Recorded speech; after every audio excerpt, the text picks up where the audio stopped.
guys, welcome back sa aming YouTube channel, Angie and Ninay. Ngayon po ay samahan po ninyo ako dito sa Kawayan Falls. At kasama ko po sila Mama, sila Tito Windel, sila Tita Madel, si KK. Guys, at samahan po ninyo kami maglangoy. Guys, nakikita po ninyo ang basa po yung buhok ko. Ay ako po ay kanina ay kalalangoy lang din po sa tabing dagat. At kasama ko naman po sila MJ, sila Tito Vito, sila Tita Elma, tapos po yung mga kasamahan po niya sa trabaho.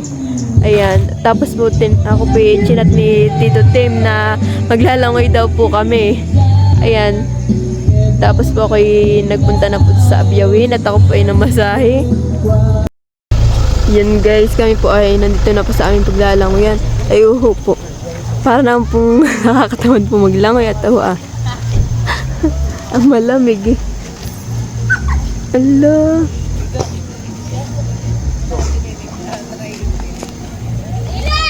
Tito Tim, kayo maglalangoy.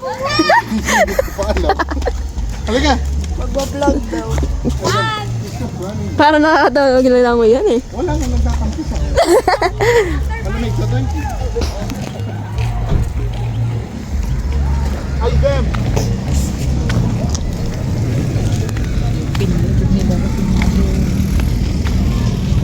Yan guys, dito po kami maglalangoy sa Kakawayan Falls. Ngayon po lang tayo ako dito makakapunta.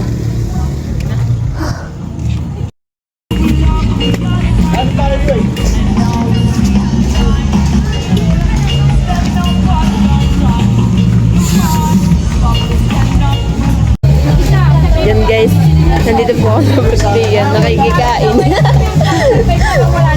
Yan, madami po silang handa dito. Dito.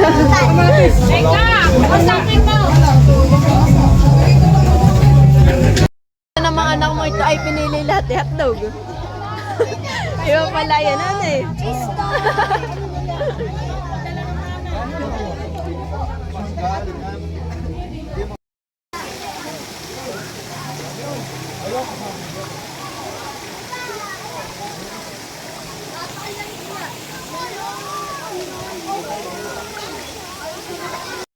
KK, hoy, malamig baga?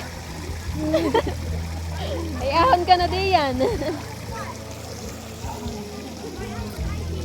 Dito yung malalim, mama? Yan guys, dyan po ay malalim sa kabila. At dito naman po ay magbabaw sa mga pambata lang.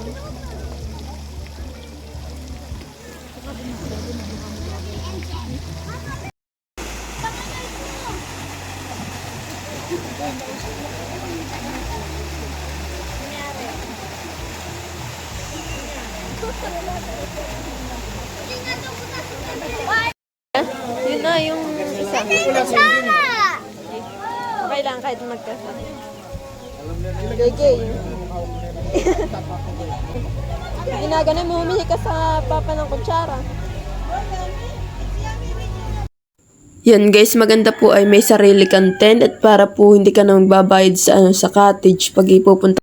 Di sa matin din ay malalim. Naku, tayo natin sa malalim dahil babo kay. Ay, kumuha ng tabo.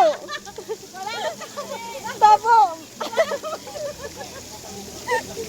Kay, bakit naman dito ang gusto mo sa mababaw? Nagantalan pa ka na. Nanginginig na. Nakatalon na ako. Oo, saka nagtalon. Pero doon sa, malam ko ba maglangoy? Hindi. Ay. Ay, naglalangoy. Sobrang po lamig ng tubig. Parang po may yelo. Ay, kaya ka na dito.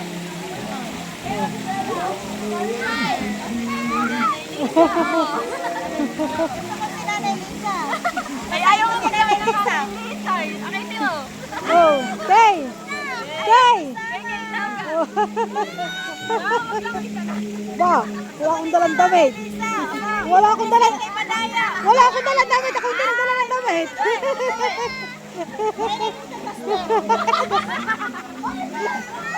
Oh. Basta. Ha?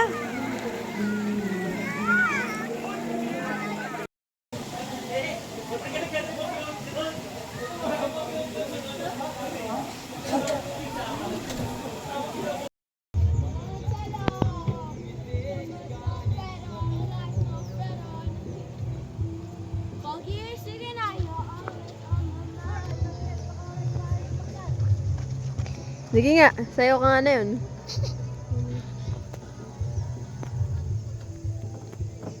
Yan guys, si Tito Windel po ay naghahanap po siya ng signal. At wala po talagang kasignal-signal ah. Patas-tas ang kamay. Yan po naman yung aming sinakyan. Pagpunta po din sa Kakawayan Falls. Napakaganda po dito talaga. Taas ng bundok. Ang daming mga puno. Kaganda naman po talaga. Yan guys, maigi na po ang lagay ng dalawa at pahiga-higa na. At yung isa po ay nadidi. Habang nanonood, ano namang ginagawa mo di yan? Hindi kayo matutulog na? Hindi. Karay kayo naantok na eh. Ano mo? Ay, kumuha ka na ng pagkain. Madaming pa yata doon eh. Saka ako din. Ikaw din! Ano naman pagkain ng kakainin mo? Doon. Hindi ka na doon, dali. Chocolate. Chocolate! Aba, wala tayong May handa ba din chocolate? wala silang chocolate. May cake. Cake. Cake na lang. Cake! Kumuha ka doon. Hindi ako din dito na lang. Nahihilo. Aba! Baka basahin ako Ba't ka naman nahihilo? Ay, kapatid ko na yun. Baka basahin ako mag-swimming. Nahihilo ka pag swimming. Paano? Ayaw mo umahon eh, kinanginginig na kanina. Paano nga yung nginig mo kanina? Yan guys, napakaganda po dito sa Kakawayan Falls. Maganda po ditong mag-swimming. At napakalamig po ng tubig para po ditong may yelo. Si mama nga po hindi naglangoy. Tapos sila Tito Tim. Tapos sila Lola Sara. Sabi daw po sila maglalangoy. Ay hindi na po naglangoy. At sobra po talagang lamig ng tubig. Pero po pag natatagalan na ikinakabuntog po sa tubig ay hindi na po masyadong malamig. Baka po kaya tinawag na Kawayan Falls. May kawayan po ditong gawa sana. Joke lang po. Yan po semento. Hindi po talaga totoong kawayan. Napakaganda po nung falls nila dito. Sarap nga po doon ay. Kasi po hindi po ako naglangoy dahil wala po akong kabanding doon. Yan. Kaya hanggang doon lang po ako sa may babaw. Yan. Napakaganda po talaga. Yan. Ang ganda po mag-picture-picture diyan. Kung ako lang po yung may kasama din matatanda na marunong maglangoy, baka po kami nandyan kasi wala po ay hindi po mga marunong.